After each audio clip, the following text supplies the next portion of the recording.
दरम्यान व्यावसायिक सिलेंडरचा पुरवठा बंद झाल्याने जळगावमध्ये लघु व्यावसायिकांना त्याचा मोठा फटका बसू लागलेला आहे। व्यावसायिक सिलेंडर मिळत असल्याचे अनेक लहान व्यवसाय इथे बंद झालेले आहेत।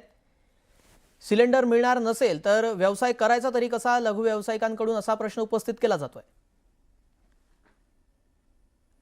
आपण पाहतोय तिकडे युद्ध सुरू झालेलं आहे आणि त्या युद्धामुळे व्यावसायिक सिलेंडरचा पुरवठा बंद झालेला आहे जळगावमध्ये। त्यामुळे लहान व्यवसायाला त्याचा फटका बसतोय। काही व्यवसाय इथे आता ठप्प पडत असल्याचं देखील दिसतंय। त्यामुळे आता जर दरवाढ होत असेल आणि अशा प्रकारे जर त्याचा पुरवठाच बंद होत असेल तर व्यावसायिकांकडून आता प्रश्न उपस्थित केला जातोय की व्यवसाय करायचा तरी कसा। लघु व्यावसायिकांसमोर आता हा मोठा प्रश्न उपस्थित झालेला आहे, कारण सिलेंडरच मिळत नाही आहे। सिलेंडर मिळत नसल्यामुळे व्यवसाय तरी कसा करायचा, पोटापाण्याचा प्रश्न आता या व्यावसायिकांपुढे उभा राहिलेला आहे। सर्वसामान्य नागरिक असो किंवा व्यावसायिक असो, दोघांनाही आता फटका बसू लागलेला आहे, कारण एलपीजीचे रेट वाढलेले आहे आणि तिकडे व्यावसायिक सिलेंडरच्या किमती देखील वाढलेल्या आहेत। पुरवठा देखील बंद झालेला आहे। त्यामुळे आता लघु व्यावसायिक हे चांगलेच अडचणीत सापडलेले आहेत। त्यामुळे व्यावसायिकांकडून प्रश्न उपस्थित केला जातोय, व्यवसाय तरी कसा करायचा जर सिलेंडरच मिळत नसेल तर। अमेरिका आणि इराण या ठिकाणी सुरू असलेल्या युद्धाचा थेट परिणाम आता राज्यात देखील पाहावयास मिळतोय। त्याचाच एक परिणाम जर बघितला तर आपण राज्य सरकारने कालच या ठिकाणी निर्णय जाहीर केला असा की तो घरगुती सिलेंडरला कुठेतरी तुटवडा निर्माण होऊ नये, त्याचमुळे खासगी व्यावसायिक सिलेंडरला तात्पुरत्या स्वरूपाची या ठिकाणी स्थगिती देण्याचा निर्णय राज्य सरकारने घेतला। मात्र या निर्णयाचा थेट फटका जळगावच्या व्यावसायिकांना दिसून येत आहे। आज सकाळपासूनच ज्या पद्धतीने आपण बघतोय जळगाव शहरातील या ठिकाणची जी खाऊ गल्ली आहे त्या खाऊ गल्लीमध्ये 30 ते 35 व्यावसायिक या ठिकाणी दररोज सकाळी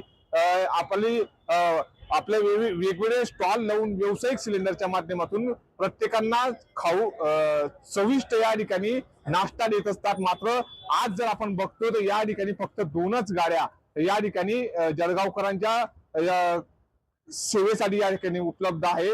याचंच कारण असं आहे की खासगी सिलेंडर चा तुटवडा कुठेतरी जाणवू लागलेला आहे आणि त्याच माध्यमातून जे व्यावसायिक सिलेंडर आहे त्या ठिकाणी त्यांचं संपलं, त्याचमुळे त्यांना या ठिकाणी नाश्ता करण्यासाठीची कुठलीच व्यवस्था उपलब्ध नसल्यामुळे या ठिकाणीचे दुकानं बंद करण्यात आलेले आहेत। मात्र आपल्यासोबत आता काही व्यावसायिक आहेत। दादा, काय सांगाल, आपल्या परिसरातील जे बऱ्याचशा गाड्या आहेत खाऊ गल्लीतल्या त्या कुठेतरी बंद आहे, नेमकं काय कारण या संदर्भात?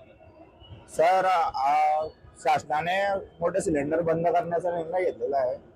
तर इथं सिलेंडरचा तुटवडा जाणवतोय लोकांना, त्यामुळे त्यांनी गाड्या बंद ठेवलेल्या आहे। सर, आमच्याकडे अशी परिस्थिती निर्माण झालेली आहे आज की आज आमच्याकडे सिलेंडर नाही आहे, म्हणजे संध्याकाळपर्यंत चालेल एवढंच सिलेंडर आमच्याकडे आता आहे गॅस। त्याच्यामध्ये खूप फिराफिर करावी लागते सर सिलेंडरसाठी।